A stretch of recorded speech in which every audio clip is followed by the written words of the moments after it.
Okay, in today's video, I'm going to be talking about how to input your data properly, as well as how to graph it and how to set up that graph. Um, when you do this for your lab report, you will be doing your individual data, not a whole lot, 3, 4, 5, 6 trials per experiment, and then you will also be looking at the whole class's data to see how yours compares to that. This is last year's class. Actually, I haven't deleted this yet. You guys will be putting this on each of your individual mesh pages. Once I've got all that data, I will combine it into one big file and you'll be able to see that. So back to here. You always have your independent variable in the first column, the X column, and then the second one, the Y, the responding variable or the dependent variable in the second column. One thing I want you to note is that I'm not putting the degrees Celsius or the time in seconds down here. When I was doing this experiment, I saw some people typing in like 1 minute and 3 seconds or 22.5 degrees, or maybe use the symbol, something like that. Google Sheets does not know how to read those things, so I'm going to show you that really quickly. If I go to Insert, that's how we put the graphs in there. You go to Insert Chart, and oops, I want to tell it which kind to make. You can also go over here to Insert Chart over here. The type you want to make is actually called an XY scatter. You might have to scroll down there a bit.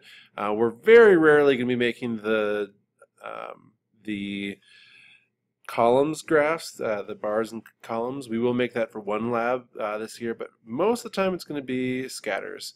So select that as what you want to do, and then you'll notice right now this graph, there's like nothing on it, and that's because you put those words in there, it doesn't know how to read that. So I'm going to close out of this, I'm going to delete our chart, go back to 22.5, and if you've got 1 minute 3 seconds, you have to be a consistent unit. We're going to go 63 seconds.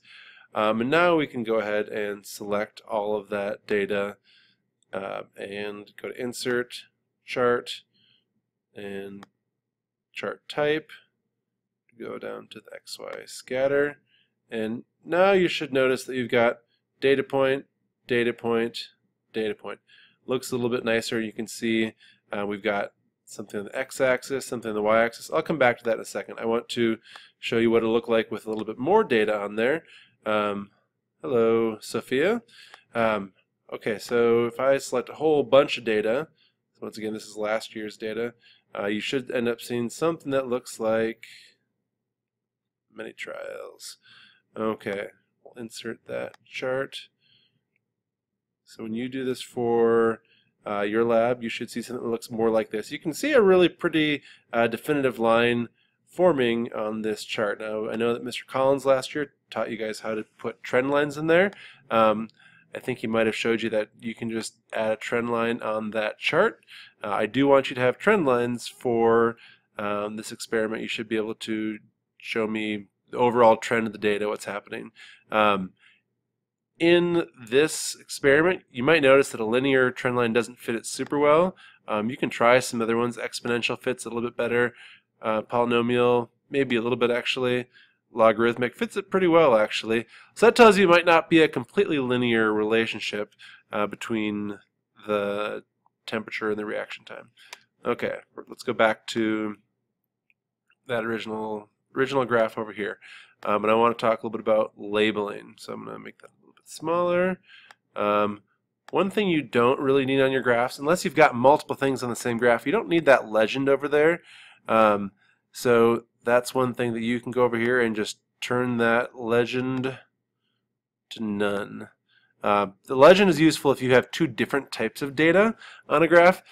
The only thing we have on here is how the reaction time is changing with water, so we don't have to do that. So let's get rid of that. This is not an adequate title for this graph, so we're going to click on that. The format I want you using for the title of any graph is the effect of, should always start with that, IV on DV. It's going to be pretty similar to the title for your experiment actually. We'll talk about that tomorrow. The effect of IV on DV, and obviously you're not going to leave it like that. The independent variable, from this one I think I grabbed this data, so it's the effect of water temperature on reaction time. Now, one of the things that Excel does, or Google Sheets doesn't do a great job of is the actual title. It doesn't center it very well. If you have Excel, you can use Excel, and Excel actually does a better job with this data. But Google Sheets is free, and you can collaborate with other people, so that's what we use. So that's a good title, the effect of IV on DV. The other things you're missing right now are labeling the graphs. You should have the name of the variable and as well as the units of the variable. So we can go over here to the side. We want to go to chart axis and titles. You can look at horizontal axis, and let's see here, horizontal axis, and how does it let me? Okay, so I think there's a way to do it on the side here. I forget off the top of my head.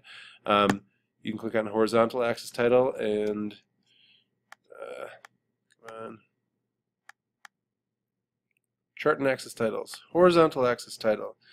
That is the independent variable, should always be on your x-axis, so the independent variable, and this is the water temperature. Why is it not letting me do this? Okay, water temperature. Not sure why that was so hard. Goes over there. That's not okay yet, because I don't know if we're talking about degrees Celsius, degrees Fahrenheit, or Kelvin. That's a third type of temperature scale. So water temperature, and then you'd write degrees Celsius. I don't know if there's for sure a way to do the superscript to give you the degrees. I know there's probably some kind of keyboard shortcut to do that. Don't know what it is off the top of my head right now. So let's go back to the vertical axis title, and then you can call that reaction time, and parentheses seconds tells us what we're actually looking at there. And the last thing you saw me add on the other graph was to add a trend line. So if you want to add a trend line to this one, that'd be a good idea. I'm struggling with the screen right now to show you how to do that.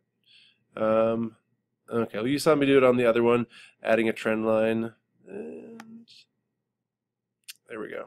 You actually have to click on the data itself. So trend line's not, for 3 data points, isn't telling us a ton about it, but it still tells us that as the water temperature is increasing, the reaction time decreases.